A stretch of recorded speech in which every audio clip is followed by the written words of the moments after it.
Good morning, good evening, good afternoon. Aloha. This is Jason Weiss. I am back after a handful of rerun episodes. I was dealing with a personal family matter, which has now been resolved. But I am here. I am happy to be back. I am excited to do this.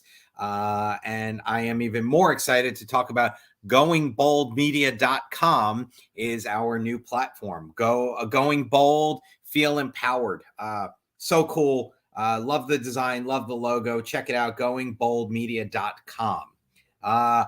Today, I am very excited. Oh, before we get into this, because we're going to be talking about law, thank you, Cece. Nothing today constitutes legal advice. Should you seek legal, financial advice, or any type of advice, consult an attorney directly. Don't rely upon anything we say. This is just for informational purposes only. And I am not your lawyer, nor do we have an attorney-client privilege. With that being said, we are going to talk about some legal-related topics. It's going to be compliance and carnivory with our guest, Jeremy Horelick. And hopefully, all these years I know Jeremy, I always want to call him by a different last name. I always call him Horlicek or it's Horelick, right? I got it right this time. Horelick. It's Weiss, right? Exactly. Okay. Yeah. Thanks. Yeah, you got it. So Jeremy's a long-time friend, and we happened to meet in a time where I was spinning in circles and, oh my God, what do I do? And out of the blue, I get a phone call from this guy and we're talking and we have some mutual friends, and I just opened up to him. Great listener, great guy, great friend, and just all around great. And I finally said to him after running this show for quite some time, dude, come on my show. He's like, wait, you got a show? I'm like, yeah, I do. He's like, really? I need to know, more about this and all this. And we started chatting and I'm like, come on the show. He's like, nah, I got nothing to sell, nothing to do, nothing. I'm like, look, you're a good looking guy. Just get on the show. That's all I need. I need good looking people. No, I'm kidding. He is a good looking guy though. So what does Jeremy do? Jeremy is the guy who will help you with your website. Will he design it for you? No, that's not his thing. But what he will do is he will find out if you're in compliance. Now, what does that mean? I'm going to let Jeremy, who does this every day, all day, to tell you what website compliance is. So we're going to start with that. Jeremy, people ask all the time, what is website compliance? What do you do? Yeah, well, we'll talk about that. But first, thank you for the comments, the compliments on my physical appearance. Clearly, my mom got to you before the show. So thanks, Mom, for talking to Jason. It's a great question. What does it mean to be compliant and for my website even? What does that entail? So about 7 years ago, my partner, Scott Trachtenberg, he and I and a couple others started this company because people were being sued over their websites not being accessible to people with disabilities. And like most people who hear about this for the first time, I said, get out of here. You got to be joking. How is that even possible? And like most people, again, I knew about the physical ADA, which is the statute from 1990 that some people will remember. It was passed under the Bush administration, and it pertains to the physical space. So when you go to a restaurant or a park or what have you, then you know that bathrooms need to have certain specifications, public places, grab bars, turning radiuses all have to be a certain spec in order to be, quote, ADA compliant. And it's very clear what that means. It tells you exactly what those specs are. But turns out that same principle applies in the virtual space as well. And without going into the legal minutia of it, there are certain entities that are covered by that same ADA from 1990, Title III entities they're called. And those are places, as I said, like restaurants and parks and stadiums and things like that.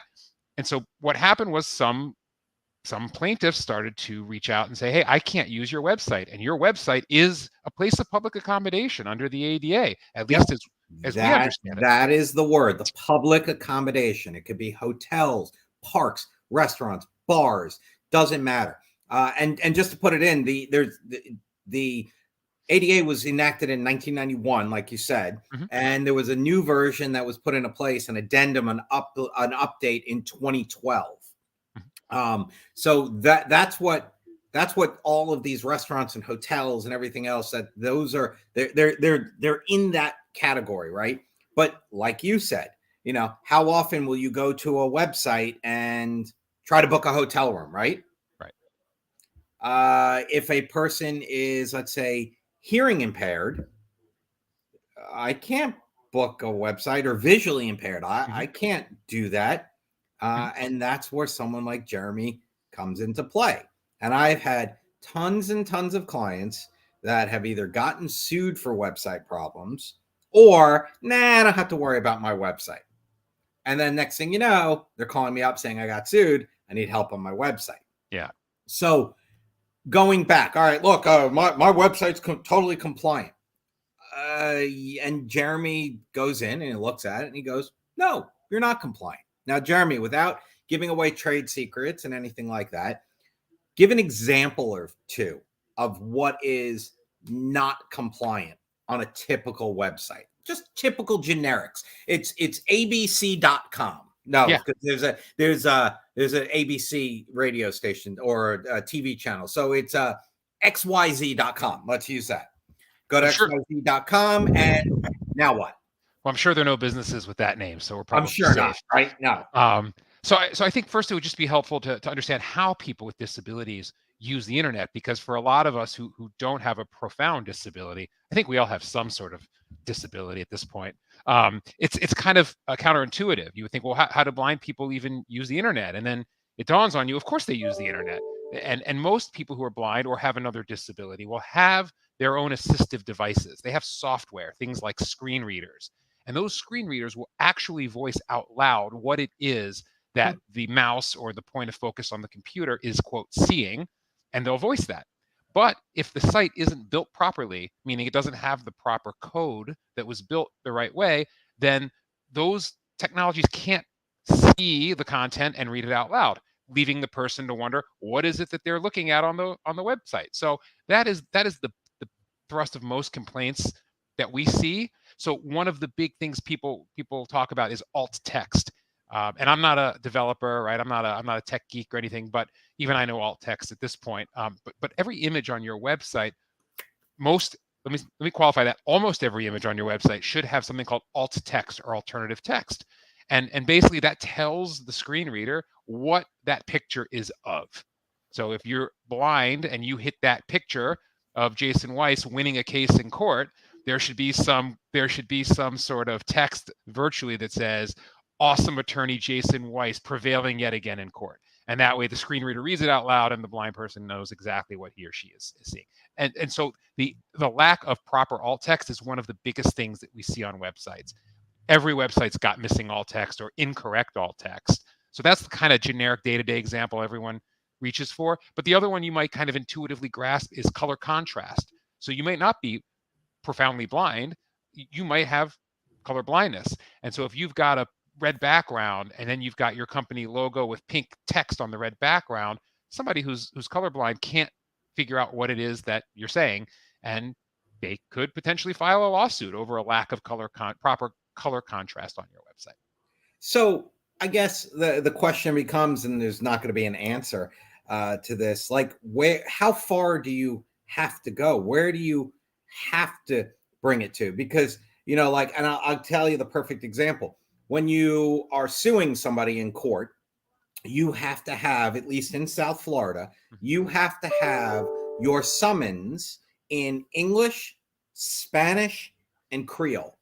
Now, what happens if you're suing someone that speaks German or suing someone that speaks French? Like, what happens? Well, the court has decided that based on the demographics of South Florida, those are the three big ones. Mm-hmm. So is there like a minimum standard that needs to be followed with website compliance and you can do more? Or is it just like an ever-changing landscape and you never know what's good and what's not? So basically, like when we were back in school, a minimum basic skills test. Is there something like that for a website? You have to meet these 7 or 8 standards or criterias. Yeah, no, it's a great question. And unfortunately, the answer leans more toward the latter option of it does change. It seems to be changing all the time. There is a default standard that we use in this universe called WCAG, or the Web Content Accessibility Guidelines, or WCAG. WCAG is put forth by the World Wide Web Consortium, or W3C. It is a private body. So you have this private body that has issued the standard and said, these are the 50 things that you need to be able to do in order for your site to be accessible. But the Department of Justice has not adopted that as a binding legal or technical standard. So when it gets to court, the question is, well, what is the standard? And everyone looks around, and the judges look around, and everyone goes, well, it's this WCAG standard because we don't have a binding standard. So you have, again, a de facto standard that's in place, but there is no legally binding technical standard. Again, I don't want to go too deep on the legal minutia, but the DOJ did just signal that soon it will be adopting WCAG as a standard for other types of entities called Title II, so public places, colleges, universities, municipalities, those sorts of places. So our hope is that Title III will follow, and then we'll have a standard for all the rest of these private business websites. So that'll at least give us a guide. I mean, because it's kind of tough, like, look, you're driving down the street, it says 45-mile-an-hour speed limit. You're doing 46. You could technically get pulled over for a ticket. Are you going to? No. 50, maybe. 47, 48, I don't know. 49, probably. 50, yes. So they're so basically they're saying if you follow this Private Organization Act, you're probably good, but that's not going to stop, one of these plaintiffs from going in and saying, I can't access it because of blah. And, so I guess the question becomes, there's no way to make it like 100% like non-suable. Yeah. Compliant. Yeah. People want to use the word. Well, and especially for you, Jason, you understand as an attorney that there, as I said before, are specific criteria to meet in what they call the built environment or the physical environment. Correct. So it's confounding to hear from a court or from somebody else that, hey, there is no set measure here of what constitutes compliance. So yes, you could get sued for having an otherwise, quote, perfect site, but somebody comes and finds some missing alt text and says, you know what, I'm going to file a lawsuit against these people because it's going to cost them more money to litigate it than to settle it. And they'll probably just settle with me. They'll write me a check. And so that's what we're seeing a lot of. And by the way, that's not to take away. I want to be very clear. I don't want to take away from the validity of the claims of people with disabilities, right? Very important.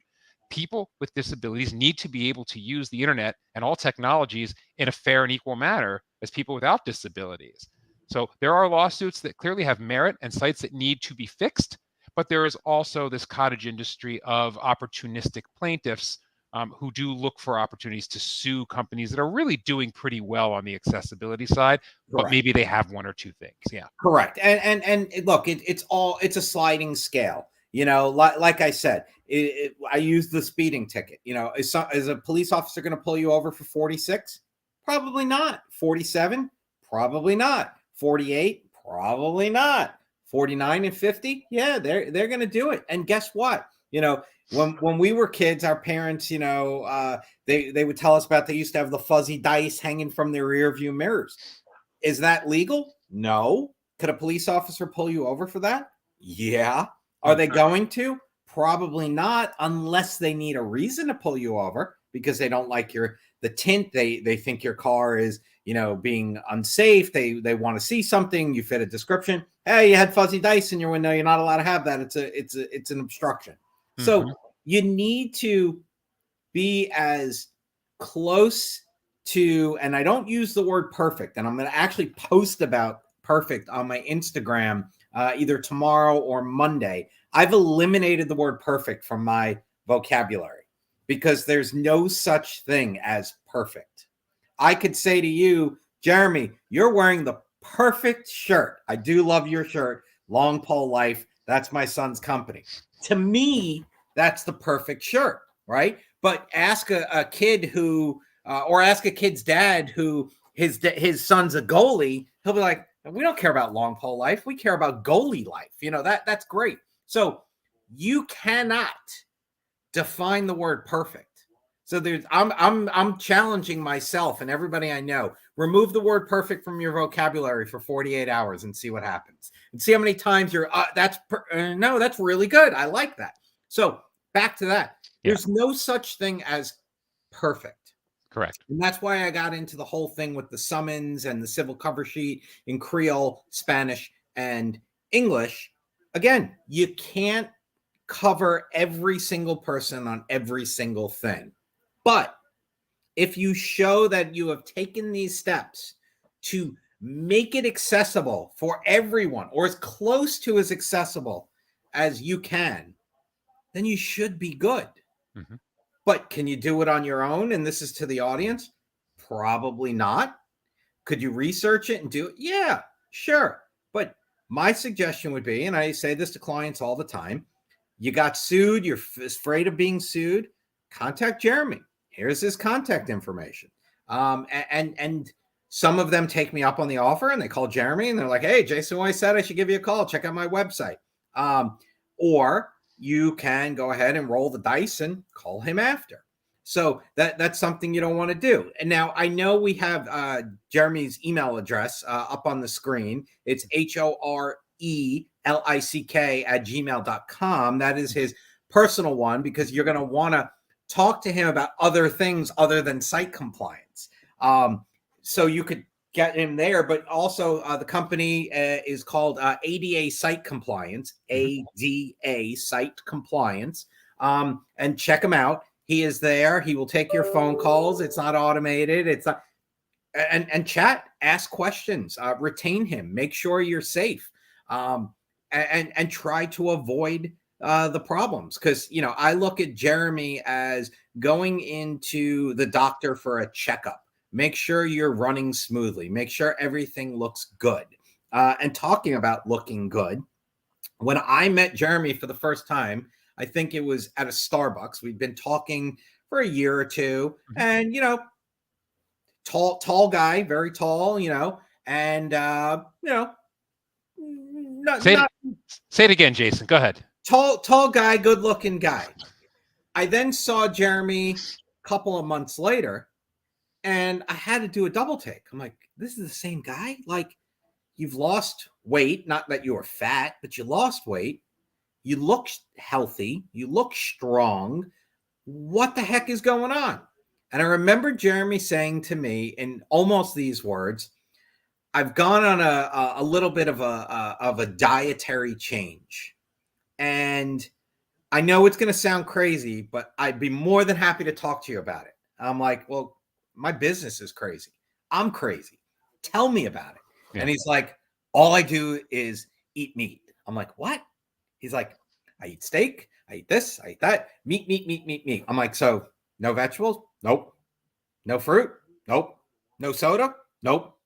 Do you drink, blood from the meat? And he was like, yeah, actually I do. I'm like, all right, wait. Whoa, what's going on here? Are you like, Bill from, what was it? A True Blood?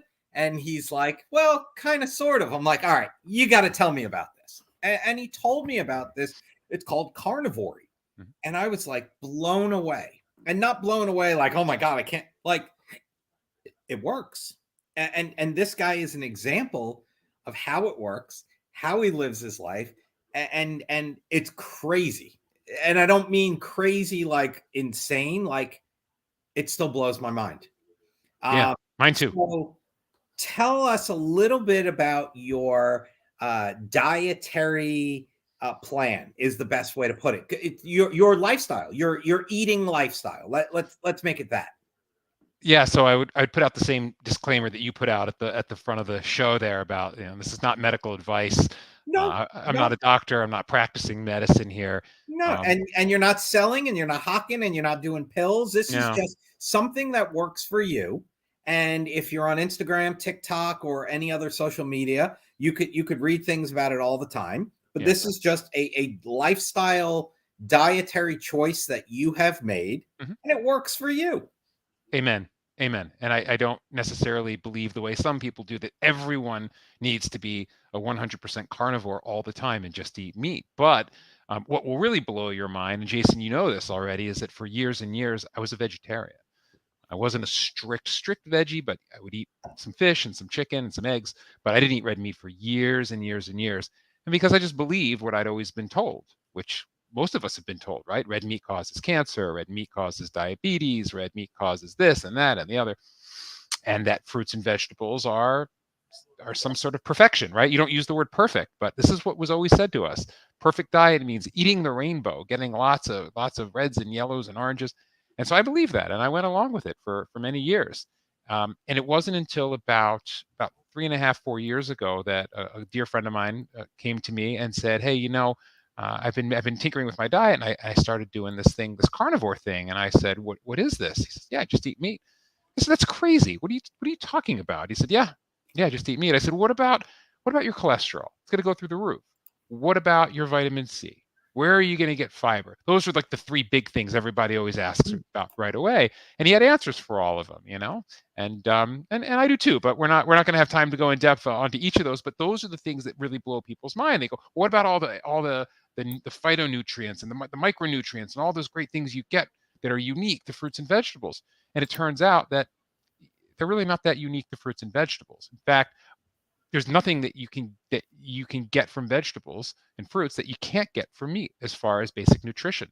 But there is a lot that you get from meat that you won't find in fruits and vegetables. So I said, "Yeah, all right, it sounds crazy, but let me give it a try." And so I did. And it was really, really hard to do at first because I hadn't eaten meat for 10, 15 years. But I started to see, as you said, resolution of all sorts of issues. And I won't go into all those either, but there was a lot of stuff, things you commonly hear about. And I talked to literally thousands, hundreds, if not 1,000 people at this point about this stuff. You hear about people who are bouncing back from stomach, bowel-related things, IBS, Crohn's, ulcerative colitis, people with rheumatoid arthritis, people with fibromyalgia, people You with... sound like one of those commercials when I'm watching football over the weekend. And that's my favorite. The medicine for irritable bowel syndrome. Side effects may include vomiting, constipation, irritable bowel. Wait. A side effect is what this is caused for. So, and I'm sorry. So, is there like a specific type of meat, a cut of meat, something that do you only eat kosher meats? Like, definitely not. No. So what is it? You'll just eat any type of meat any time of day, and that's what it is? It's evolved a lot, but these days it's mostly fatty meat. So we've also been told eat lean meat, right? Doctors who will say have some meat, it's okay, will say do it from time to time and keep it lean, right? You want filet and that sort of thing. I just roundly disagree. I think a lot of the nutrients, a lot of the satiety that we get is from eating fat. And frankly, this is how our ancestors ate. Were we omnivores? Yeah, we were, but we were selective, what I call opportunistic omnivores. So if we found a hive of honey, yeah, of course we would raid the hive 40,000 years ago, and we'd plunder that thing and we'd eat the honey. But we were primarily out there looking for game, big game, right? We're looking for mastodons because we feed our whole village, or not village, but our whole tribe for probably a week or a month with that. And so that is how we evolved to eat. Now, there are people who will tell you that's not true. And if you look at our dentition and you look at the history of our GI tract and all that, we can have those debates. I'm happy to talk to anybody about that stuff. But the truth is, for at least the last 200,000-300,000 years, which is roughly the timeline of Homo sapiens, probably for 2 million or 3 million years, this is how we've evolved to eat. So this is an ancestrally consistent way, to my mind, of eating today. So it's not, I'm assuming, it's you mentioned filet or ribeye or a flank steak. But what about, and I don't know, I don't think you keep kosher, but would you eat ham? Would you eat pepperoni? Would you eat, ground beef, ground turkey, or is ground turkey a no-no? Like, how does that work? Yeah, no, I realize now I didn't actually answer your answer your Because I question. took you off path. It was That's okay. my cause. So I grabbed you, I pulled you back, and now we're in here. So Yeah. No, I personally am not. I don't eat a lot of chicken or turkey, but I don't fault people who do. Look, we all have to live our own lives and do what works for us.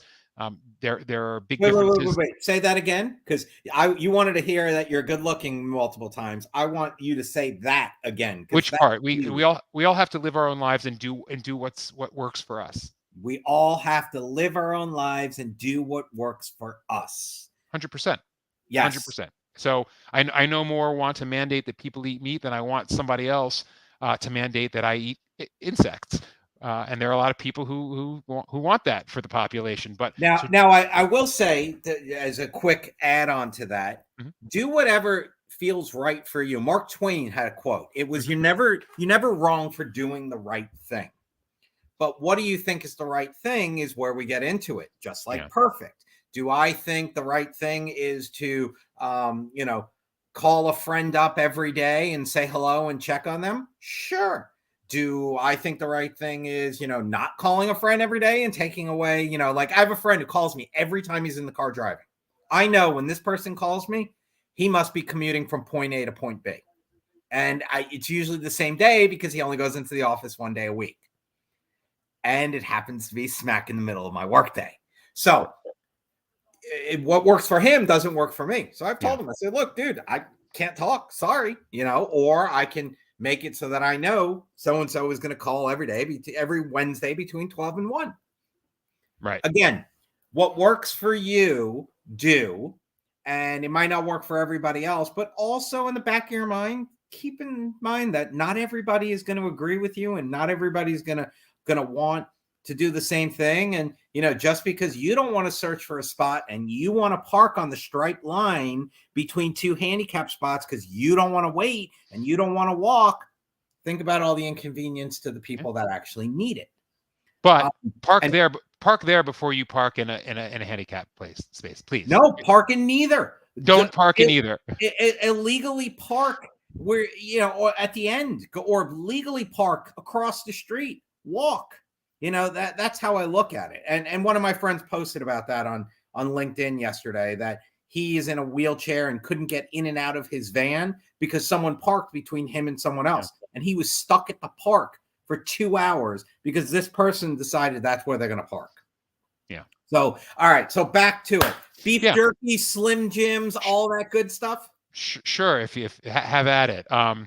But So I mean, do you follow a yeah. dietary, like a plan or a program, or are you just coming up with this and seeing what works for Here you? here's my plan. And as I said, it's evolved a lot. In the early days of it, I did watch very closely. What type was I eating? Ribeye? Was I eating, strip steak? I was monitoring calories. The thing about eating meat is that you don't have to do any of that. If you just eat meat that's filling, and that you enjoy, your body will tell you when you no longer want anymore. So there's no counting calories. You just eat what tastes good. And when it doesn't taste good anymore, that is your body's way of signaling to your brain, hey, or your brain's way of signaling to your body, I don't want anymore. And then you stop. So I eat when I'm hungry. I stop when I'm full. I don't think about when it's going to happen again. And when I get hungry again, I'll make more meat. That's where it is. For me, it's usually ribeye. Occasionally, I'll have some ground beef. If you shop sales, it doesn't have to be expensive. You can get ribeyes for $7-8 a pound on sale. Put them in your freezer for 6 months, and you can live off of those. I actually think it's much more expensive to eat the rainbow. Paying premiums for organic produce all the time, it adds up a lot more. Plus all the other crap, all the carbohydrates, quickly can get expensive too. Right. And again, your dietary plan doesn't work for everybody. I've tried various different plans. I've tried the vegetarian route. I've tried the I forgot what it was, but it was, you were drinking the shakes, and I've tried the one that was more, it was kind of like yours. It was the quasi meat, eat all the meat stuff.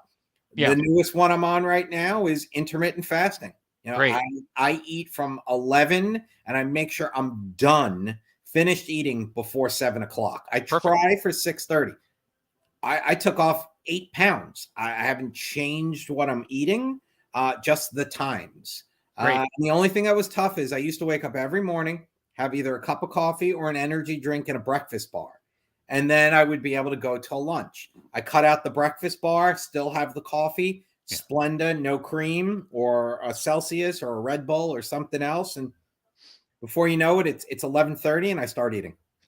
Our ancestors drank a lot of Celsius. It's little known anthropological fact, but 40,000 years ago, we have records of the cans that fossilized. No, I'm kidding. Yep. But you sound like my chiropractor telling me stop drinking that stuff all the time and start drinking more water and almond milk and coffee. And so I have green coffee beans growing, and I got more being shipped in. So coffee is starting up. You do know your coffee. I hand it to you. You know the coffee world well. Just to finish the point, I realized I didn't put a final end on earlier. I've literally now seen or heard the stories of 1,000 people or more who have not just seen improvement in these persistent chronic conditions, but in some cases reversal altogether. And that's not to say that if you have a debilitating disease that you start eating steak and it's gonna go away, but it is undeniable at this point. This is not an N of 1 or an N of 100. This is an N of hundreds of thousands at this point. People who have had all those afflictions that I named earlier, who have seen dramatic improvement in conditions that they were told by their doctors could not be affected by diet or lifestyle. They said, you are going to have to be on pharmacological meds for the rest of your life. This is the only way to do it. Better stay on your medicine. And, look, that generates a lot of money for the industry, for medicine. But for people who get off, there's no more money to be spent. And I'm telling you, the stories are there. They're not hard to find. If you want to reach out to me, I'm happy to talk to really anybody about this. This is a passion for me. Like you, Jason, I want to see people living their best lives. I want to see people thriving. It's hard sometimes to help people do that without seeming like you're imposing on them and telling them what to do. So I do try to stay open-minded as much as I can and hear people's stories and what they have to say. Well, it's interesting. I mean, a lot of the diets that I've tried and a lot of the things are always heavy protein. Yeah. So meat falls into heavy protein.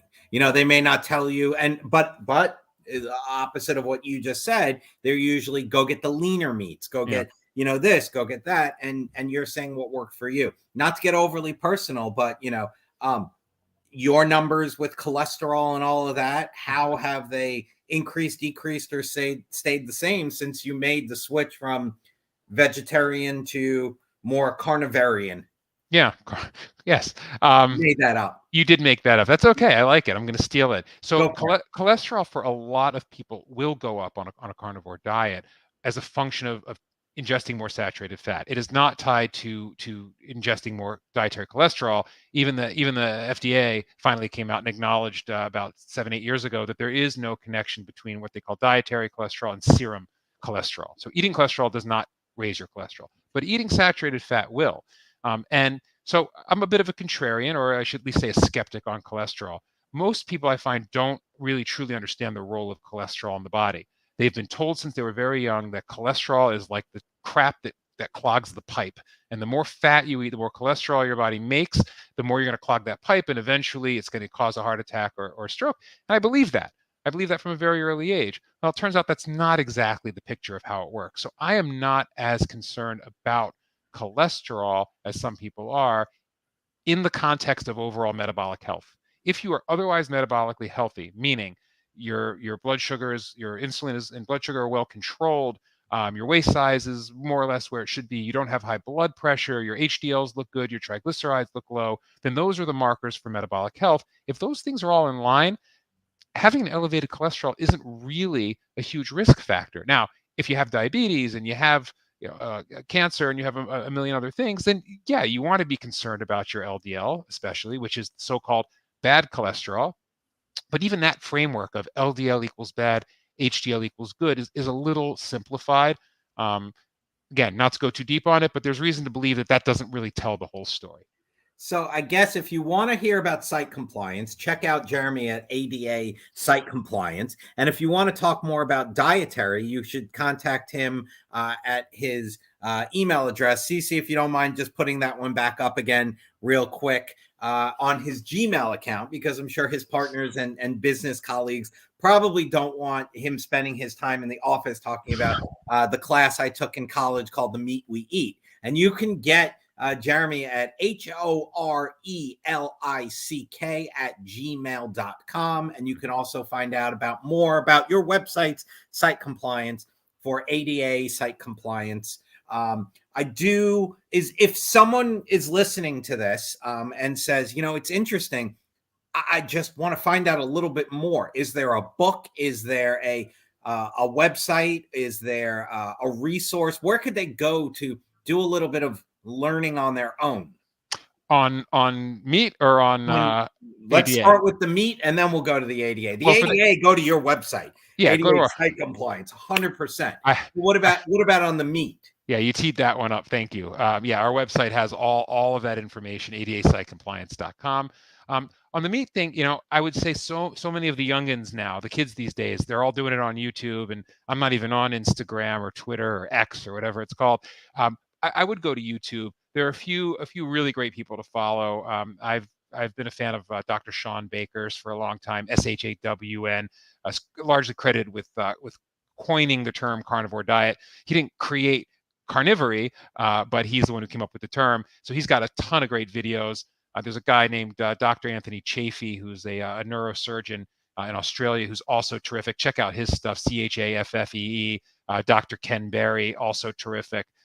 Dr. Robert Kiltz. I could go on and on. There are a million of these guys, but check out their YouTube stuff. You'll find a ton of info. And do you recommend, like, I'm a parent, I know you're a parent, Mm-hmm. Do you recommend, kids starting this type of diet, or do they wait until a certain age, or it's up to the parents in each family? Yeah, I think Lucky Charms all the way up through the age of 12 or 13, and then stop that and go right over to meat. That's the key. No, I do. I think it's ideal for young people to start eating this way.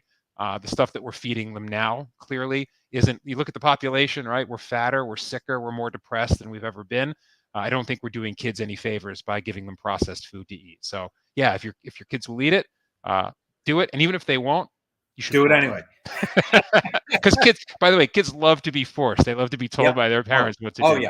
Oh yeah. No. Whenever I want to tell my son, who will be 17 soon, or more my son, not my daughter. My daughter is still a little younger, but my son, if I want to tell him something, like on the lacrosse field, Logan, stop throwing checks. Stop throwing checks. Stop throwing checks. What? But if his coach says, Logan, colleges are going to look at you better if you stop throwing checks, guess what? They stop throwing checks. So what I always do is I call one of his coaches who I love to death. And I'm like, hey, do me a favor. Tell Logan to stop throwing checks. Logan, I saw your game film. Stop throwing checks. Boom, stops. So it is great. And, kids love to be told what to do by someone other than their parents. So we are getting towards the end of this show. You can always contact me at jason@jswlawyer.com. Ask Jason Weiss. In a couple of weeks, my book is going to be coming out, so I'm very, very excited, and I will plug that in a couple of weeks to come. But I always end the question, and I gave Jeremy the show, with a question that's always the hardest question. And I told Jeremy I always have a hard question. So I've been racking my brain and what do I think and all this and all that. So favorite cut of meat, why? And let's start there. Favorite cut of meat and why? Yeah, for me, it's all about the ribeye. It's just got the right amount of fat if you get it well marbled. A lot of butchers will specify the thickness or you can specify the thickness, and they'll cut it however thick you want. And it's just the most satiating to me. So that's actually an easy one. And I know for a fact that you do most of your own meal prep. You do it by yourself. But if you had to go out with a client and you were paying, the client was paying, money wasn't an issue, and you had to get what you thought was, in your opinion, the best commercialized steak out there, where would you go? That's really hard because it's been so long. We'll narrow it down to the United States. Yeah, well, I've never been to Burns, and that's probably a failure on my part because everyone I know has been over to Burns Steakhouse. That's in Georgia, I think, Atlanta, right? Burns is on the west coast of Florida. I think it's Tampa, I believe. Oh yeah. I'm thinking of a different one. You're right. Yeah. Yes. So I know this is a major miss for a guy like me with meat credentials to have never been there. But that is what I've heard time and again from people who really know meat to be the best steakhouse around. I can't weigh in on that. Locally, I do like New York Prime, even Louis. Lots of places make good steaks. I've been enjoying Capital Grill once or Grill. twice a year that I get to go out for a nice meal. I've been enjoying their steak, their ribeye. Yep. Yeah, there's a place. And one of these days when I get a new grill, we'll have you over to the Our House and my wife will make it and you'll get to critique it. Will you invite your vegan in-laws, your brother and sister? My brother and sister. No, they're not. They're vegan. Who's the vegetarian? Somebody. My cousin. You met my cousin. She's the vegan. Yes. Will she be there? Okay. I'm sure we'll have lots to talk about. We will chew the proverbial fat, she and I. There you go. And we will see what quinoa topics we could talk about. I don't know. That was bad. So again, want to get your site into compliance, contact Jeremy, ADA Site Compliance. You want to learn about meat as a diet and dietary changes, contact him about that. You want just a great guy here in the South Florida area. Jeremy's good for that. Reach out to him. Tell him you saw him on the show. HORELICK@gmail.com is the best way to get him so that he doesn't have to decide if it's business or pleasure, your conversation. And Jeremy, I thank you so much for being here today and love the shirt. Go Long Pole Life. And likewise, thanks for having me on, Jason. It's a pleasure. And you're very handsome too. Oh, thank you.